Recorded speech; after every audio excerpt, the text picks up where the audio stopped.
No DQ Galaxy. We are live with a recap of AEW Dynamite for Wednesday, November 13th, 2024. AEW hyped up Jon Moxley, the world champion, seizing the SuperStation TBS. What happened? More on that in just a few moments. Shout out to everybody watching this, whether it's live or on demand. I very much appreciate your continued viewership and support. And if you're new to the channel, welcome. I hope you enjoy the video. Let's get to the recap. We kicked off Dynamite with a tag team match. Christian Cage and Hangman Adam Page versus Juice Robinson and Jay White. We had some egos coming into play. Christian tagging himself in, then Adam Page tagging himself back in. But eventually, Page and Cage were on the same page, and they worked together. You had Nick Wayne on the outside of the ring. He was interfering. But eventually, Hook showed up. Hook was able to take Nick Wayne out of the equation, but unfortunately, it was not enough for the Bang Bang Gang. You had things break down. Juice Robinson was going at it, and he was building up momentum. But then after Jay White took out Christian with the Blade Runner into the barricade, Mother Wayne appeared on the apron, and Kip Sabian used the not Money in the Bank contract, hit Juice with it, and then Adam Page was able to pick up the win with the Deadeye. So bad guys win with the outside interference. Match was good. Solid match here. And yes, Juice Robinson was clearly the one that was going to eat the pin in this match. He didn't even lose to the Buckshot Lariat. He lost to the Deadeye. That's how you know you're bottom tier. By the way, I haven't been watching Collision. What happened to the Guns? Where are they at? I'm not sure if anything was said on commentary. If there was a mention of them, I missed it. I was wondering what happened to the Guns. But anyways, nice opener. Good match. Helped build up Hangman Adam Page versus Jay White. Page picks up a little bit of momentum heading into the pay-per-view. Now backstage, Mercedes Moné was interviewed, and she was asked about the attempted car assault on Chris Statlander last week, and Mercedes said Camille just doesn't know how to drive. She started yelling at Camille. I'm not sure what's up here with this storyline. I mean, it seems to me like Ted DiBiase and Virgil, where Ted DiBiase would just put down Virgil and eventually Virgil had enough. It feels like a repeat of that. I mean, Camille really feels like not a threat at all. She's supposed to be the bodyguard, and she feels more like Mr. Hughes than Big Daddy Cool Diesel. But yeah, you had Chris Statlander showing up, and she attacked both of them, and she ended up spearing both of them through one of those cardboard cutout walls, which it did look cool, but the problem with AEW is that they immediately cut away from this. Like, it was just a nothing segment. Somebody gets speared through a wall, like you'd be showing replays of it and showing the aftermath of them maybe being taken out in an ambulance or something. But no, spear through the wall. We quickly cut away, and that's the last we ever heard about it. So it's like you blinked and you missed it. Just seemed pointless to me if you're going to do a spot like that and not make a big deal out of it. We had Will Ospreay in the ring with Tony Schiavone, and Will Ospreay had Tony Schiavone step aside, and he called out Kyle Fletcher. Kyle came to the ring, and that was the last we saw of Tony Schiavone in this segment. Here's another thing. Back in the day, you had guys like Tony Schiavone doing the in-ring interviews, and they were there for the duration. I feel like Tony Schiavone is always being sent away. He's in the ring, he introduces the guy, and then he's gone. I mean, what's the point of even having Tony Schiavone do that if you're never going to actually have him be in the ring for the duration of the segment? I want to give a shout out to Dylan Hensley, RD Beats, who sent in a very generous $10 super chat. Thank you for that. I appreciate it. It says, hey, Aaron, just wanted to promote AAPW and that we were forced to relocate. So far, we haven't found a new place yet, so we at AAPW would appreciate support from you guys. We'll definitely check out Dylan's YouTube channel. I'm sure he can give you more information. Dylan, if you have a website or a place people can go for more information, I would be happy to pass that along to everybody. I hope you're doing well, and thank you for stopping by here tonight for the live stream. Let's talk about Kyle Fletcher. He got in the ring. We had a back and forth on the mic between these two. And Ospreay brought up their history, how close they've been. And you had Fletcher responded by calling Ospreay selfish, said he was a hypocrite. By the way, I forgot to mention when Kyle came out there, Will knew that Kyle had a screwdriver and had him get rid of it. And Ospreay actually got the screwdriver and tossed it out of the ring, and it landed right, it punctured right into the mat. So that was kind of cool. Anyways, back to the segment here. Fletcher brought up how Ospreay screwed over people like Kenny Omega back in the day, and Ospreay did admit this, but talked about all of his accomplishments that he did before that. And he said that what has Kyle Fletcher done other than being in a tag team? Fletcher decided to challenge Will Ospreay to a match at Full Gear. Will Ospreay obviously accepted the match. Then Fletcher brought out Brian Cage and Lance Archer. Ospreay was not alone. He had friends too. He brought out his buddies, Mark Davis and Powerhouse Hobbs. We had a brawl with all of them. Then Roderick Strong showed up for his Falls Count Anywhere match with Lance Archer. I liked how they did this. I liked the transition from the promo segment into the match. I thought this was well done. They had this Falls Count Anywhere match. They were brawling all over the place. Brian Cage was getting involved because he can. Anything goes. You had the Kingdom coming out there to make the save, but Matt Taven ended up being choke slammed onto a bunch of security guards off this barricade by Lance Archer. And the crowd was chanting, holy shit. Strong was able to fight back. He used the steel chair, and then he got the 1-2-3 victory. No surprise here. I mean, in AEW, if you're a big guy, you're usually not going over. Plus, they're setting up Roderick Strong for the pay-per-view. And it was fine for what it was. Now, afterwards, Konosuke Takeshita showed up, and he attacked Roderick Strong, and then Adam Cole came down for his match with Takeshita. So I like how they did this transition too. I thought this was a nice little change of pace to give the show a little bit more of an unpredictable feeling. So we had this match now, Adam Cole and Takeshita. Cole's music kept playing as he cleared the ring. He could do his taunts. You know, that was a nice way to do that. So he could do the Adam Cole baby and the boom. And the match continued on. It was competitive, back and forth between these two. Takeshita was able to counter the Panama Sunrise. He took out Cole with a lariat.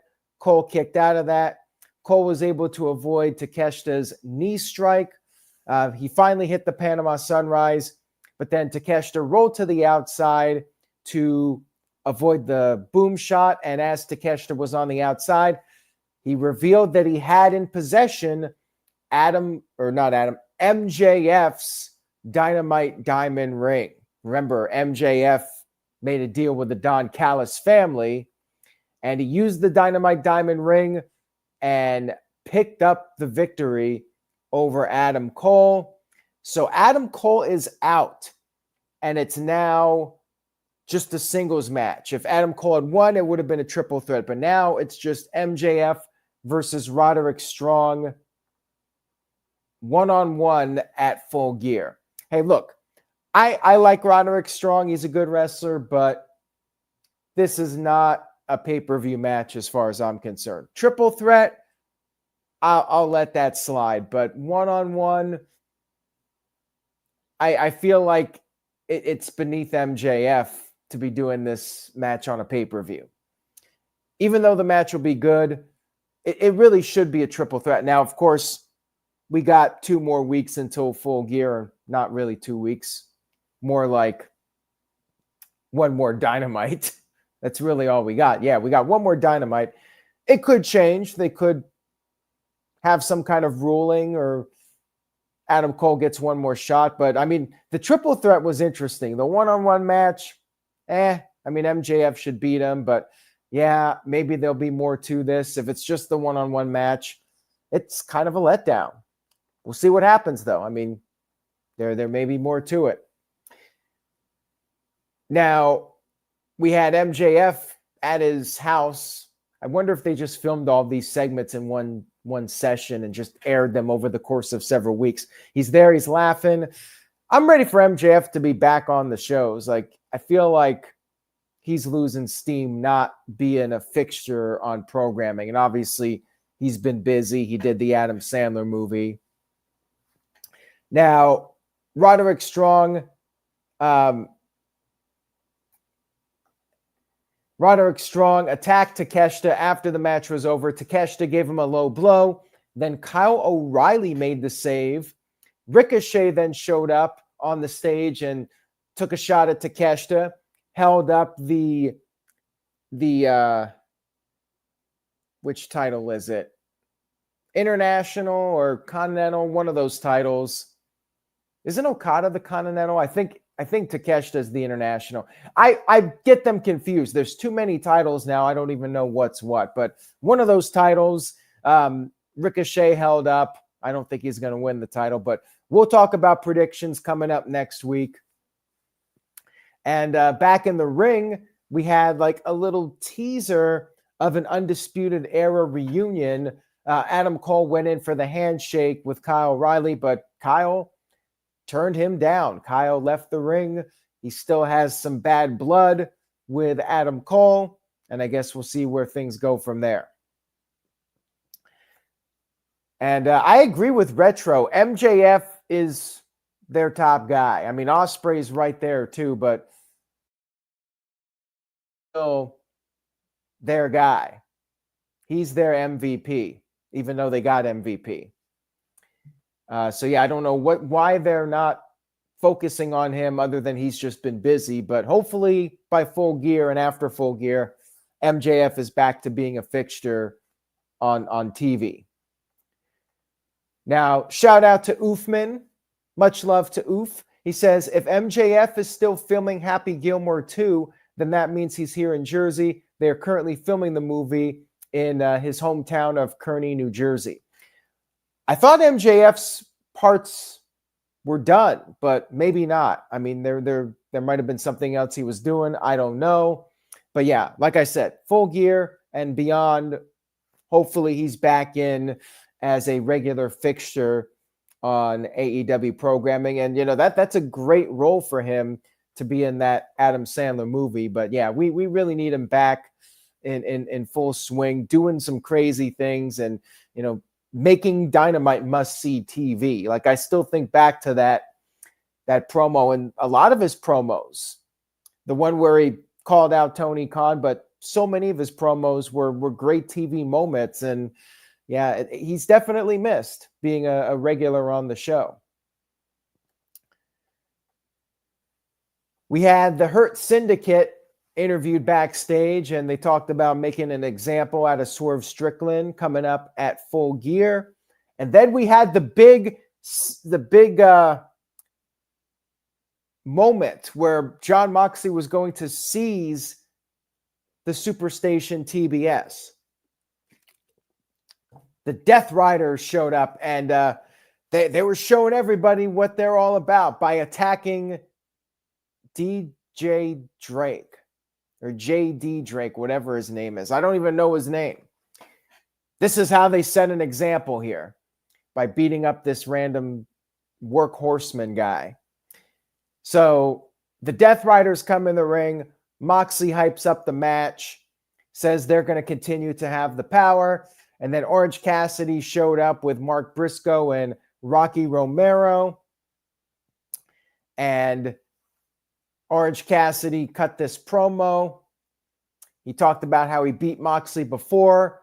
He's going to take the power back, but he has to get rid of a few pawns first. So he officially challenged Wheeler Yuta to a match on next week so he can get rid of the pawn in order to take the king. Moxley told Orange Cassidy to abandon all hope, and then they left. They went through the crowd, but guess who was there?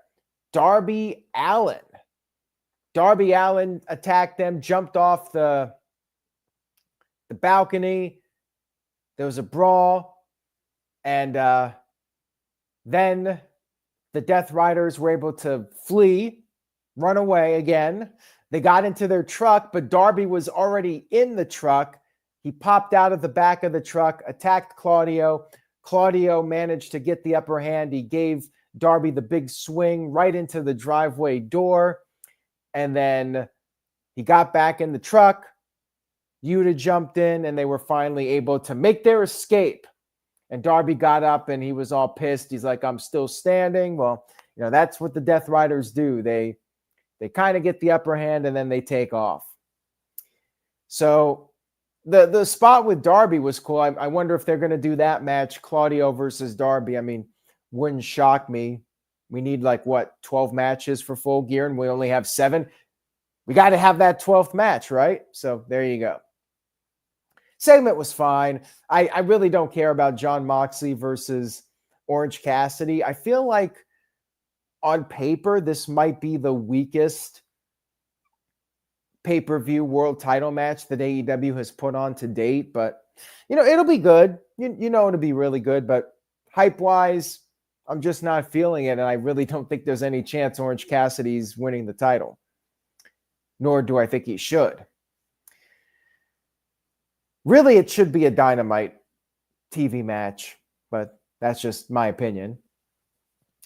And backstage, Chris Jericho was interviewed, and he accepted Ishii's challenge for the Ring of Honor title in 2 weeks on Dynamite in Chicago. And I guess they had a match in Chicago a couple years ago, back in 2022. I mean, they've had quite a few matches, and Jericho's chest was bleeding in that one. And I feel like we've seen this match several times. So I'm really over it. It's the same routine. They're going to chop each other. Ishii's going to, be hard as nails and not sell anything. And Jericho might be bleeding again. It's kind of like the same match every time. So I don't really have that much interest in it. I mean, I don't care about the Ring of Honor title. He's going to teach Ishii a learning tree lesson. Whatever. I don't care. We had Britt Baker versus Penelope Ford. 9:15, the usual women's time slot. Match was all right. I mean, they did botch something pretty bad. There was a cutter spot that they were off on. Britt put on the glove for the lockjaw. Penelope took advantage of that, hit her with a drop kick, and then applied a submission, but Britt was able to counter it with the lockjaw, got the win, and then Serena Deeb appeared on the stage. So I guess Serena Deeb is feuding with Britt Baker now. don't really know much else about that. If there was something else that happened on Collision or Rampage that I'm missing, but yeah, they're feuding. Then backstage, we had Renee Paquette with Mina Shirakawa, who's back, and yep, she likes to show herself off. And then Harley Cameron came in, and they were both talking about themselves and hyped up a match for Collision. And Harley said, "May the breast woman win." So there you go. I mean, maybe there's a good reason to watch Collision on Saturday. We had Swerve Strickland versus Lio Rush. Interesting match here, considering Shelton Benjamin beat Lio Rush, and then Swerve Strickland beat Shelton Benjamin. So if you look at it that way, Swerve Strickland should have no problem wiping the floor with Lio Rush. Well, no. Lio Rush was very competitive in this match. Nearly beat Swerve Strickland, who has been through everything, you know. He's had needles stuck in his mouth, and he's come back from it. So Lio, tried to go for the eyes. Swerve fought him off. Then Swerve got up top. Lio knocked him off. And then Lio gave Swerve a poison Rana on the floor, which the crowd popped big for. They chanted, "This is awesome." He got him back in the ring, tried to finish off Swerve with another poison Rana, but Swerve was able to counter it. I mean, Lio did try some dirty tactics. He attempted to win with his hand on the rope, but Prince Nana said "Nana" and told the referee what was going on. Match continued, and then Swerve was eventually able to get the win with big pressure. So again, Lio Rush got in a lot of offense, but still lost to big pressure and not the Swerve stomp. But I do like that Swerve's winning with some different moves. I do think that's a positive. And then after the match was over, Swerve got on the mic and said that he's going to have to remind everyone whose house it is. And he had a message for Bridgeport, Connecticut, where Dynamite was, except he didn't say Bridgeport, Connecticut. He said Stamford, Connecticut, which is the home of WWE headquarters, and not, in fact, Bridgeport, Connecticut. The crowd booed this, and they pretty much hijacked the rest of the segment. So you had Lashley called out. Lashley and MVP showed up on the stage. Crowd was chanting, "This is Bridgeport," as MVP was talking. And then Shelton Benjamin showed up, attacked Swerve from behind.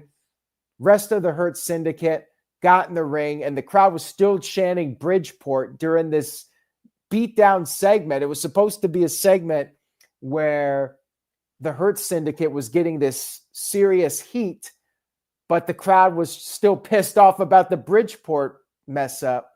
So, yeah, this segment could have gone off better. And then Prince Nana was forced to watch the beatdown. Lashley left him laying with the Hurt Lock. Like, I thought it was a good beatdown segment, but unfortunately, Swerve's screw up will probably be what people remember from this segment. Backstage, Jamie Hayter was talking about coming back for one thing, but before we could get that answer, we had a Julia Hart interruption. So they're doing video packages for her coming back. There was one on Collision with her in a field. She had her old cheerleader get up on, and then in this segment, she was like having a nightmare or something. It looked like something straight out of a horror movie. I thought it was a pretty good little vignette here for her, and we'll have to see what Jamie Hayter was talking about on a future show. And then we had the main event, Virtue's here. Virtue's got his opinions on Dynamite, so there you go. We had FTR versus Malachi Black and Brody King. This was a qualifying match. There's going to be a four-way tag team title match at Full Gear. Private Party defending against the Outrunners. They're getting a pay-per-view spot. Good for them. And then the winners of this match, and then I think a fourth team will fill that last spot. So anyways, back and forth match here. Brody was in. He dominated for a while. Then FTR made a comeback. They hit the Shatter Machine to Brody, but Malachi was able to pull Brody to the outside. Then FTR took out Malachi Black with a spike pile driver on the apron, but then Brody came from in the ring to the outside with a dive to both FTR members. He got them back in the ring, and Brody hit 2 lariats to Dax Harwood. Harwood kicked out, and then Brody put on a sleeper, and that was it. Dax didn't tap out. He actually just passed out. He passed out from the sleeper submission. House of Black wins. Malachi Black picks up a victory. How about that? And then afterwards, they showed some sportsmanship. I guess House of Black are baby faces now. They helped up FTR, and sportsmanship all around. House of Black advances. It was a good main event to what I thought was a decent show, but definitely some issues that I had with it. I probably go with a C+, and that doesn't mean I think it was a bad show, but it was okay. Decent build-up for Full Gear. I still feel like there's an issue with the Moxley and Orange Cassidy match. Like, I just don't buy Orange Cassidy as having a shot at winning the title.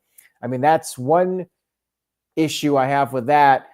I am looking forward to Bobby Lashley versus Swerve, but unfortunately, and this is nobody else's fault but Swerve's making that screw up with the Stamford line. You know, that kind of hurt that segment. Yeah, we'll see what they come up with next week, but I feel like next week they got to go hard with the go home show. They got to hype up these matches. They got to do a heavy angle to really sell these pay-per-view matches, because right now, like this feels like one of the weakest AEW cards, and not talking in match quality. I'm just talking about overall hype for the show. I'm just not feeling it. Like, if this wasn't my job to buy the pay-per-view and cover it for no DQ, I would skip this one. 100% I would skip this show. I would not spend $50 on it. So, you know, we'll see what happens, what they can do next week, if they can put together some strong angles to sell people on Full Gear. And that's it. C+, decent show, but I'm hoping for better next week. Anyways, thank you guys for watching. I hope you enjoyed the video. If you did, please give this video a thumbs up. Shout out again to Dylan Hensley and Oof for their super chats. Much appreciated. And thank you to everybody else for tuning in tonight and sticking along. I know Dynamite has seen a bit of a decline in popularity, but I appreciate you guys still watching the videos and still checking out the recaps. And I'm hoping they can turn things around and get some buzz going for not just Full Gear, but for upcoming events as well. Have a great rest of your week, everyone, and I'll be back after SmackDown. We'll see what happens with the Bloodline and Survivor Series and what they're doing with that. That will be Friday night right here on the No DQ channel. Take care, everybody. Say yes to NoDQ.com, and I will see you all next time.